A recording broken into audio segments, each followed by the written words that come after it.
ज्यादातर beginner trader को पता नहीं होता कि कैसे मार्केट में परफेक्ट एंट्री और एग्जिट करेंगे, क्योंकि उन्हें चार्ट रीडिंग करना नहीं आता है। चार्ट रीडिंग करना ट्रेडर्स धीरे धीरे मार्केट में सीखते हैं, उनके अनुभव उन्हें यह सिखाते हैं। इसीलिए मैं अपने 4 साल के ट्रेडिंग अनुभव से जो चार्ट रीडिंग करना सीखा है, उसे कंप्लीट इस वीडियो में हम सिखाने वाले हैं। जब आपको चार्ट रीडिंग करना आता है, तब आप कंफ्यूज नहीं होते कि मार्केट में कब एंट्री करनी है और कब एग्जिट करनी है, जिससे आप स्ट्रॉन्ग ट्रेडिंग डिसीजन बना पाते हैं। शुरू करते हैं वीडियो को और स्टेप बाय स्टेप गाइड सीखते हैं कि कैसे लाइव मार्केट में चार्ट को रीड करके ट्रेड में एंट्री और एग्जिट करते हैं। चार्ट रीडिंग करने के लिए सबसे पहले आपको पता होना चाहिए कि चार्ट में बनने वाले कौन कौन से मोस्ट पावरफुल कैंडलस्टिक पैटर्न होते हैं। अगर आप इन 6 सबसे पावरफुल कैंडलस्टिक पैटर्न को सीख लेते हैं, तो आपको और कोई कैंडलस्टिक पैटर्न सीखने की जरूरत नहीं है, क्योंकि यही सबसे पावरफुल कैंडलस्टिक चार्ट्स पर देखने को मिलते हैं और इनकी एक्यूरेसी सबसे ज्यादा होती है। कैंडलस्टिक 2 तरह के होते हैं, पहले बुलिश कैंडलस्टिक पैटर्न और दूसरा बेयरिश कैंडलस्टिक पैटर्न, और हर एक ट्रेडर के लिए दोनों तरह के कैंडलस्टिक पैटर्न बराबर इंपॉर्टेंट होते हैं। सबसे पहले हैमर कैंडलस्टिक पैटर्न है और इसका just opposite inverted hammer candlestick pattern होता है। Second most powerful candlestick pattern bullish engulfing होती है और इसका just opposite bearish engulfing candlestick pattern होता है। Third most powerful candlestick pattern morning star candlestick pattern होती है और इसका just opposite evening star candlestick pattern होती है।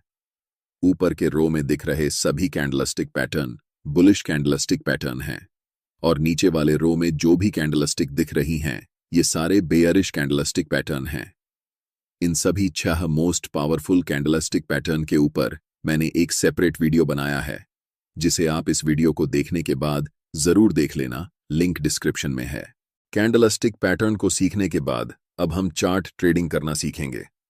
चलिए इस एग्जाम्पल के साथ समझते हैं। यह चार्ट भारत पेट्रोलियम का है 15 मिनट टाइम फ्रेम में। चार्ट में हमेशा आपको यह ढूंढना है कि उस पार्टिकुलर टाइम में बायर्स ज्यादा स्ट्रांग हैं या फिर सेलर्स ज्यादा स्ट्रांग हैं। और यह कैसे हम डिसाइड करेंगे कि इस समय बायर्स और सेलर्स में से कौन स्ट्रांग है? इसके लिए हमें कैंडल के साइज को देखना होता है। यहां प्राइस जब ऊपर जा रही है, तब बड़े बड़े स्ट्रांग ग्रीन कैंडल्स बनाते हुए ऊपर जा रही है, लेकिन जब प्राइस नीचे आ रही है, तब छोटे छोटे रेड और ग्रीन मिक्स कैंडल्स बनाते हुए नीचे की ओर आती है। इसका सिंपल सा मतलब यही होता है कि बायर्स यहां पर स्ट्रांग हैं और सेलर्स कमजोर हैं। इसीलिए ऐसी सिचुएशन में हमें बाय साइड में पोजीशन प्लान करनी चाहिए। इस छोटे से डाउन ट्रेंड के बाद 3 बड़े बड़े ग्रीन कैंडल्स बनाते हुए प्राइस तेजी से ऊपर जाती है और ये 3 बड़े कैंडल्स हमें बताती हैं कि उस समय मार्केट में बायर्स बहुत ज्यादा मजबूत हैं। अंतिम कैंडल में एक लंबी अपर विक बनती है और वहां से प्राइस धीरे धीरे छोटे छोटे मिक्स कैंडल्स बनाते हुए कभी ग्रीन कभी रेड नीचे की तरफ आती है। यहां ध्यान देने वाली बात यह है कि जब प्राइस ऊपर जा रही थी, तब सिर्फ 3 कैंडल्स में प्राइस ऊपर चली गई, लेकिन जब प्राइस नीचे की तरफ आती है, तब धीरे धीरे स्मॉल कैंडल्स बनाते हुए नीचे आती है, जो हमें बताती है कि सेलर्स इस समय बहुत वीक हैं। ऐसी सिचुएशन में हम बाय पोजीशन के लिए प्लान करते हैं। ट्रेड में एंट्री के लिए हमें इंपॉर्टेंट रेजिस्टेंस लेवल को चार्ट्स पर ड्रॉ करना होगा। जैसे ही प्राइस बड़े ग्रीन कैंडल्स बनाते हुए रेजिस्टेंस लेवल के ऊपर क्लोज करती है, तब हम ट्रेड में एंट्री लेंगे, जिसमें हमारा स्टॉप लॉस ब्रेकआउट कैंडल के लो के नीचे होगा और टारगेट स्विंग हाई या फिर 1:3 रिस्क रिवॉर्ड रख सकते हैं। यहां हम एक डाउन ट्रेंड के उदाहरण पर चर्चा करेंगे।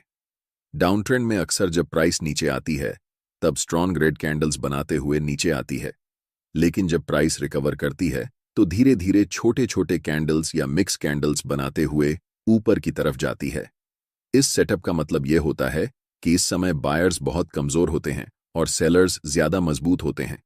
इसलिए हमें ऐसी सिचुएशन में सेल साइड पोजीशन प्लान करनी चाहिए।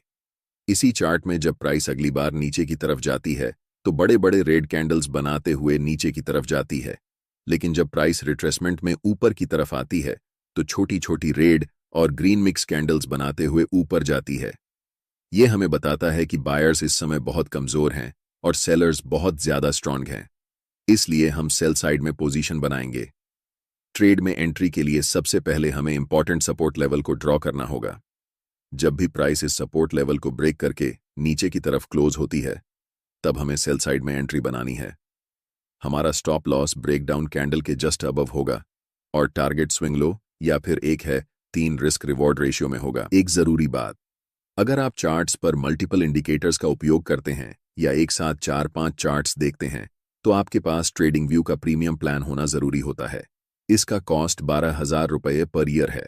अगर आप ट्रेडिंग व्यू का सब्सक्रिप्शन फ्री में चाहते हैं तो आप अपना डिमैट अकाउंट शाम को ट्रेडिंग ऐप में खोल सकते हैं। अपने ट्रेडिंग को इंप्रूव करने के लिए सैमको में स्विच करें। सैमको आपकी ट्रेडिंग हिस्ट्री का एनालिसिस करके आपको आपकी गलतियों के बारे में बताता है, जिन्हें जानकर आप अपनी ट्रेडिंग को और बेहतर बना सकते हैं। एक ही प्लेटफॉर्म पर सभी एसेट क्लास में ट्रेड कर सकते हैं, जिसमें कमोडिटी डेरिवेटिव्स और करेंसी डेरिवेटिव्स भी शामिल हैं। यहाँ अकाउंट ओपनिंग फ्री है और पहले साल के लिए अकाउंट मेंटेनेंस भी फ्री है। म्यूचुअल फंड और आईपीओ में कोई कमीशन नहीं है। बाकी सभी एसेट क्लास में ट्रेड करने पर केवल 20 रुपए पर ऑर्डर ब्रोकरेज लिया जाता है और यहाँ कोई भी हिडन चार्ज नहीं है। 1000 से ज्यादा स्टॉक्स पर 4 गुना लेवरेज मिलता है, जिसे आप लाइफ टाइम तक होल्ड कर सकते हैं। यहाँ पर आपको ट्रेडिंग व्यू का प्रीमियम वर्जन मिलता है, जहां आप मल्टी चार्ट लेआउट और 50 से भी ज्यादा इंडिकेटर्स का इस्तेमाल कर सकते हैं और चार्ट्स पर ही बाइंग और सेलिंग के ऑर्डर प्लेस कर सकते हैं। साथ साथ अपने स्टॉप लॉस और टारगेट को भी मैनेज कर सकते हैं। अगर आप डिस्क्रिप्शन में दिए गए लिंक से सैमको ब्रोकर ज्वाइन करते हैं तो आपको सीबी से रजिस्टर्ड एडवाइजर द्वारा दी गई रियल टाइम ट्रेडिंग एडवाइस बिल्कुल फ्री मिलेगी।